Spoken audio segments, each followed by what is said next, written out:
नमस्कार दोस्तों, आप सभी का स्वागत है मेरे YouTube चैनल स्टडी विद खुशबू पर। दोस्तों, आज का वीडियो में मैं भारत का सामान्य ज्ञान से संबंधित 100 महत्वपूर्ण प्रश्न उत्तर लेकर आई हूँ। दोस्तों, ये सभी प्रश्न सेलेक्टेड और इम्पॉर्टेंट है जो आपके आने वाले एग्जाम के लिए काफ़ी उपयोगी हो सकते हैं, इसलिए वीडियो को अंत तक जरूर देखिएगा। और मेरे चैनल पर पहली बार आए हैं तो प्लीज़ मेरे चैनल को सब्सक्राइब कर दीजिएगा। चलिए दोस्तों, वीडियो को स्टार्ट करते हैं। पहला सवाल है, मीनाक्षी मंदिर कहाँ स्थित है? दोस्तों, मीनाक्षी मंदिर मदुरई में स्थित है। कहाँ स्थित है? मदुरई में। अगला सवाल है, पृथ्वीराज रासो पुस्तक के लेखक कौन थे? दोस्तों, पृथ्वीराज रासो पुस्तक के लेखक थे चंदवर दाई। अगला सवाल है, दिलवाड़ा मंदिर कहाँ स्थित है? दिलवाड़ा मंदिर स्थित है आबू पर्वत में। कहाँ स्थित है दिलवाड़ा मंदिर? राजस्थान के आबू पर्वत में। अगला सवाल है, खजुराहो स्थित मंदिरों का निर्माण किसने करवाया था? दोस्तों, खजुराहो में जो मंदिर है उसका निर्माण चंदेल राजाओं ने करवाया था।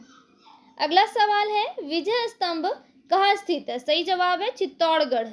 विजय स्तंभ चित्तौड़गढ़ में स्थित है। अगला सवाल है, नाट्य शास्त्र की रचना किसने की थी? सही जवाब है भरत मुनि। नाट्य शास्त्र की रचना भरत मुनि ने की थी। अगला सवाल है, महाराजा रणजीत सिंह के उत्तराधिकारी कौन थे? सही जवाब है खड़ग सिंह। अगला सवाल है, माता टीला बांध परियोजना किन प्रदेशों की संयुक्त परियोजना है? सही जवाब है मध्य प्रदेश और उत्तर प्रदेश। अगला सवाल है, मध्य प्रदेश के उज्जैन में स्थित जंतर मंतर का निर्माण किसने करवाया था? सही जवाब है राजा सवाई जयसिंह ने करवाया था जंतर मंतर का निर्माण उज्जैन में। अगला सवाल है, अखिल भारतीय हरिजन संघ के संस्थापक कौन थे? सही जवाब है महात्मा गांधी।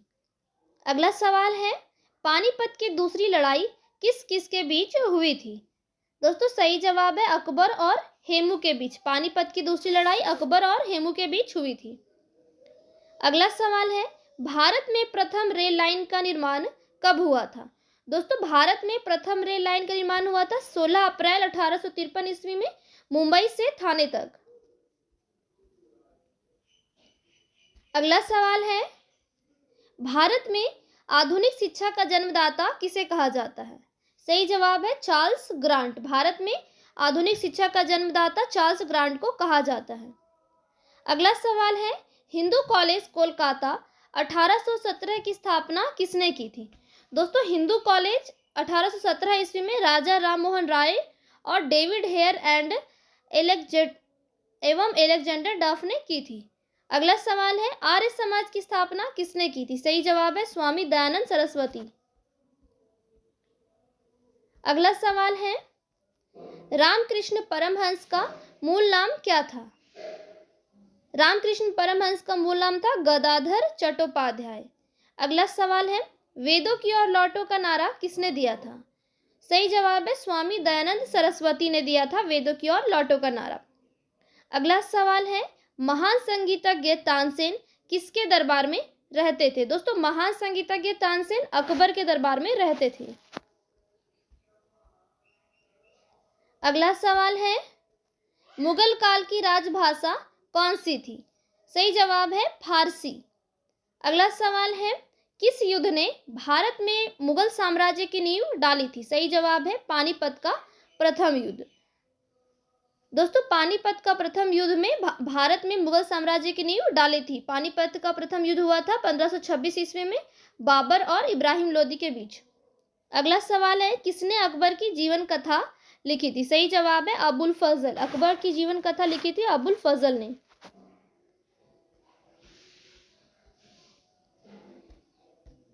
अगला सवाल है, गदर पार्टी के संस्थापक कौन थे? दोस्तों, गदर पार्टी के संस्थापक थे लाला हरदयाल। अगला सवाल है, किस नगर को सिराजे हिंद कहा जाता था? सही जवाब है जौनपुर को। सिराजे हिंद जौनपुर को कहा जाता था। अगला सवाल है, कोलकाता में सर्वोच्च न्यायालय की स्थापना कब हुई थी? दोस्तों कोलकाता में सर्वोच्च न्यायालय की स्थापना हुई थी 1774 ईस्वी में।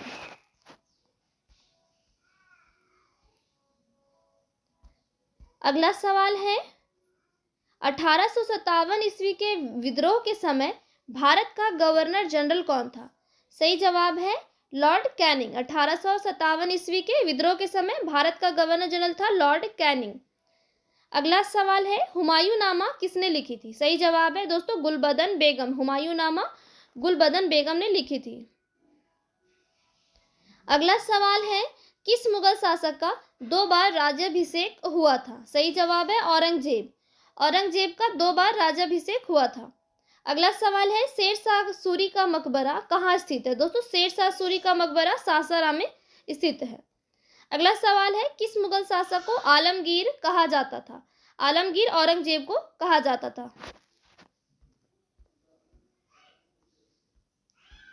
अगला सवाल है हल्दी घाटी का युद्ध कब लड़ा गया था? दोस्तों हल्दी घाटी का युद्ध लड़ा गया था 18 जून 1576 ईस्वी में। अगला सवाल है पद्मावत पुस्तक की रचना किसने की थी? सही जवाब है मलिक मोहम्मद जायसी ने। अगला सवाल है हुमायूं का मकबरा कहाँ स्थित है? दोस्तों हुमायूं का मकबरा स्थित है दिल्ली में। अगला सवाल है भारत में बीबी का मकबरा कहाँ स्थित है? दोस्तों भारत में बीबी का मकबरा औरंगाबाद में स्थित है। अगला सवाल है आगरा की मोती मस्जिद किसने बनवाई थी? सही जवाब है शाहजहां ने। आगरा की मोती मस्जिद शाहजहां ने बनवाई थी। अगला सवाल है मुमताज महल का असली नाम क्या था? दोस्तों मुमताज महल का असली नाम था अर्जुमंद बानो बेगम। अगला सवाल है किस मुगल बादशाह ने अपनी आत्मकथा फारसी में लिखी थी? सही जवाब है दोस्तों जहांगीर ने। जहांगीर ने अपनी आत्मकथा फारसी में लिखी थी। अगला सवाल है दिल्ली की प्रसिद्ध जामा मस्जिद का निर्माण किसने करवाया था? दोस्तों दिल्ली में जामा मस्जिद का निर्माण शाहजहां ने करवाया था। अगला सवाल है किस मुगल बादशाह को जिंदा पीर कहा जाता था? दोस्तों जिंदा पीर औरंगजेब को कहा जाता था। अगला सवाल है किसने अकबर की कब्र को खोदकर उसकी हड्डियों को जलाया था? सही जवाब है राजा राम जाट ने।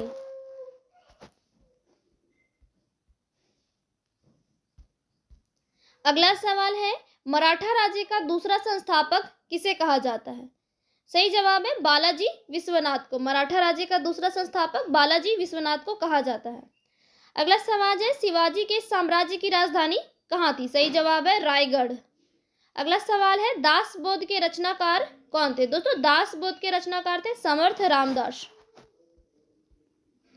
अगला सवाल है शिवाजी का जन्म कहाँ हुआ था? दोस्तों शिवाजी का जन्म हुआ था शिवनेरी दुर्ग में। अगला सवाल है शिवाजी सर्वाधिक किससे प्रभावित थे? तो दोस्तों शिवाजी जो है वो सर्वाधिक प्रभावित थे अपनी माता जीजाबाई से। अगला सवाल है पृथ्वीराज विजय का लेखक कौन था? सही जवाब है जयानक। पृथ्वीराज विजय का लेखक था जयानक।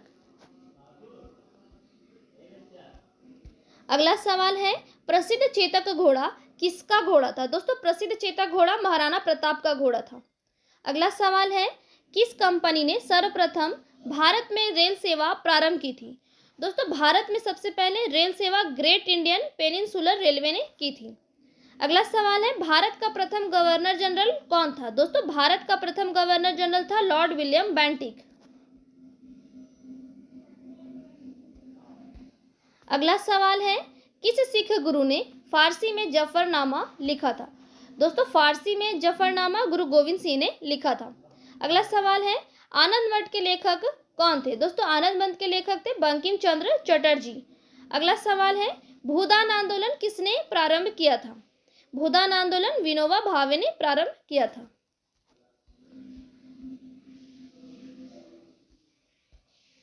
अगला सवाल है भारत की संविधान सभा किसके अनुसार गठित की गई थी? दोस्तों भारत की संविधान सभा कैबिनेट मिशन योजना के अनुसार गठित की गई थी। अगला सवाल है प्रथम भारतीय नोबेल पुरस्कार विजेता कौन थे? सही जवाब है रविन्द्रनाथ टैगोर। अगला सवाल है भारत का राष्ट्रीय गीत वंदे मातरम कहाँ से लिया गया है? दोस्तों भारत का राष्ट्रीय गीत वंदे मातरम आनंद मठ से लिया गया है। अगला सवाल है भारतीय राष्ट्रीय पंचांग किस संवत पर आधारित है? दोस्तों भारत का राष्ट्रीय पंचांग जो है शक संवत पर आधारित है। अगला सवाल है, भारत के राष्ट्रीय ध्वज का डिजाइन किसने तैयार किया था? सही जवाब है दोस्तों पिंगली वेंकैया ने। अगला सवाल है, देवदास उपन्यास के रचनाकार कौन है? सही जवाब है शरत चंद्र चट्टोपाध्याय। देवदास उपन्यास के रचनाकार है शरत चंद्र चट्टोपाध्याय। अगला सवाल है, भारत का पहला समाचार पत्र किसने शुरू किया था? दोस्तों भारत का पहला समाचार पत्र जेम्स अगस्टस हिक्की ने शुरू किया था। अगला सवाल है, विजयनगर साम्राज्य की स्थापना कब हुई थी? दोस्तों विजयनगर साम्राज्य की स्थापना हुई थी सन 1336 ईस्वी में। अगला सवाल है, हम्पी का खुला संग्रहालय किस राज्य में स्थित है? दोस्तों हम्पी का खुला संग्रहालय कर्नाटक राज्य में स्थित है। अगला सवाल है, बीजापुर का गोल गुंबज किसका मकबरा है? सही जवाब है मोहम्मद आदिल शाह का। बीजापुर का गोल गुंबज मोहम्मद आदिल शाह का मकबरा है। अगला सवाल है, पहली बार जन गण मन कहाँ गाया गया था? दोस्तों पहली बार जन गण मन कोलकाता में गाया गया था। अगला सवाल है, किस वर्ष उड़ीसा बिहार से पृथक हुआ था? तो दोस्तों उड़ीसा बिहार से 1 अप्रैल 1936 ईस्वी को अलग हुआ था। अगला सवाल है, किस एक्ट के अंतर्गत भारत में सर्वप्रथम उच्चतम न्यायालय की स्थापना हुई थी? दोस्तों भारत में सर्वप्रथम उच्चतम न्यायालय की स्थापना हुई थी रेगुलेटिंग एक्ट 1773 के अंतर्गत। अगला सवाल है, स्वराज मेरा जन्मसिद्ध अधिकार है, यह किसने कहा था? तो दोस्तों बाल गंगाधर तिलक ने कहा था स्वराज मेरा जन्मसिद्ध अधिकार है और मैं इसे लेकर रहूंगा।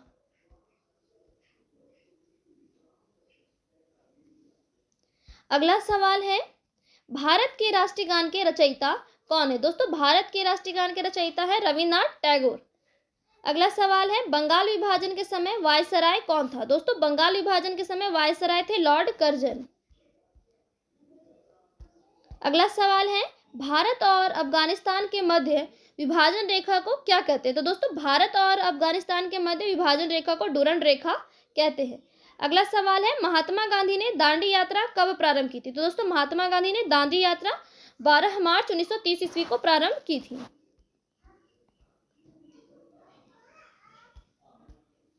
अगला सवाल है, अखिल भारतीय किसान सभा की स्थापना कब की गई थी? सही जवाब है 11 अप्रैल 1936 ईस्वी में। अखिल भारतीय किसान सभा की स्थापना की गई थी 11 अप्रैल 1936 ईस्वी में।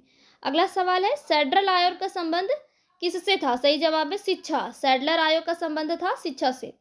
अगला सवाल है, भारत के प्रथम राष्ट्रपति कौन थे? सही जवाब है डॉक्टर राजेंद्र प्रसाद। भारत के राष्ट्रपति थे प्रथम डॉक्टर राजेंद्र प्रसाद। अगला सवाल है, द इंडियन स्ट्रगल पुस्तक के लेखक कौन है? सही जवाब है Subhash Chandra Bose. The Indian struggle पुस्तक के लेखक है सुभाष चंद्र बोस। अगला सवाल है, ब्रिटेन की ईस्ट इंडिया कंपनी की स्थापना हुई उस समय भारत का बादशाह कौन था? दोस्तों जब ब्रिटेन की ईस्ट इंडिया कंपनी की स्थापना हुई उस समय भारत का बादशाह था अकबर। अगला सवाल है, 15 अगस्त 1947 के बाद भी भारत का कौन सा राज्य पुर्तगाल के अधीन था? सही जवाब है गोवा। अगला सवाल है, दीन-ए इलाही नामक नया धर्म किसके द्वारा शुरू किया गया था? तो दोस्तों दीन-ए इलाही नामक धर्म अकबर के द्वारा शुरू किया गया था। अगला सवाल है, नील कृषकों की दुर्दशा पर लिखी गई पुस्तक नील दर्पण का लेखक कौन है? दोस्तों नील दर्पण का लेखक जो है वो दीनबंधु मित्र है। अगला सवाल है, आदि ग्रंथ किसने संकलित किया था? सही जवाब है गुरु अर्जुन देव। आदि ग्रंथ संकलित किया था गुरु अर्जुन देव ने। अगला सवाल है, पंजाब में सिख राज्य के संस्थापक कौन थे? सही जवाब है महाराजा रंजीत सिंह। अगला सवाल है, ब्रिटिश सरकार का वह गवर्नर जनरल कौन था जिसने भारत में डाक टिकट शुरू किया था? दोस्तों भारत में डाक टिकट लॉर्ड डलहौजी ने शुरू किया था। अगला सवाल है, भारत तक समुद्री मार्ग की खोज किनके द्वारा की गई थी? दोस्तों भारत में समुद्री मार्ग की खोज पुर्तगालियों के द्वारा की गई थी। अगला सवाल है, ब्रिटिशों ने भारत के सूरत में अपनी फैक्ट्री स्थापित करने की अनुमति किससे प्राप्त की थी? तो दोस्तों जहांगीर से प्राप्त की थी ब्रिटिशों ने सूरत में फैक्ट्री स्थापित करने की अनुमति। अगला सवाल है, भारत के समुद्री मार्ग की खोज किसने की थी? सही जवाब है वास्को डिगामा ने। भारत के समुद्री मार्ग की खोज वास्को डिगामा ने की थी। अगला सवाल है, वास्को डिगामा 1498 ईस्वी में भारत में कहाँ पहुंचा था? तो वास्को डिगामा 1498 ईस्वी में कालीकट में पहुंचा था।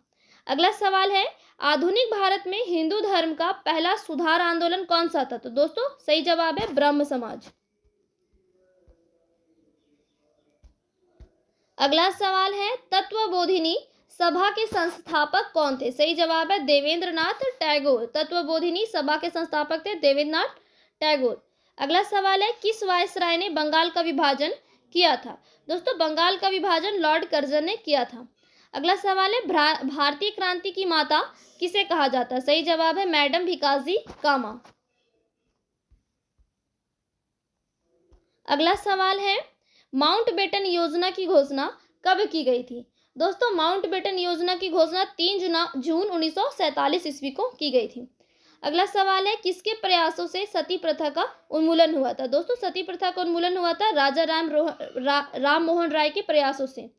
अगला सवाल है, स्वामी विवेकानंद का मूल नाम क्या था? दोस्तों स्वामी विवेकानंद का मूल नाम था नरेंद्रनाथ दत्त। अगला सवाल है, सत्य शोधक समाज की स्थापना किसने की थी? सही जवाब है महात्मा ज्योतिबा फूले ने। अगला सवाल है, सत्यार्थ प्रकाश पुस्तक के लेखक कौन है? सही जवाब है स्वामी दयानंद सरस्वती। अगला सवाल है, रामकृष्ण मिशन की स्थापना किसने की थी? दोस्तों रामकृष्ण मिशन की स्थापना स्वामी विवेकानंद ने की थी। अगला सवाल है, किसे आधुनिक भारत का जनक कहा जाता है? दोस्तों आधुनिक भारत का जनक राजा राम मोहन राय को कहा जाता है। अगला सवाल है, स्वामी दयानंद सरस्वती का मूल नाम क्या था? सही जवाब है मूलशंकर। स्वामी दयानंद सरस्वती का मूल नाम था मूलशंकर।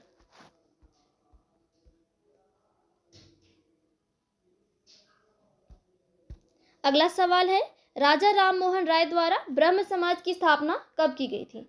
दोस्तों राजा राम मोहन राय द्वारा ब्रह्म समाज की स्थापना 1828 ईस्वी में की गई थी।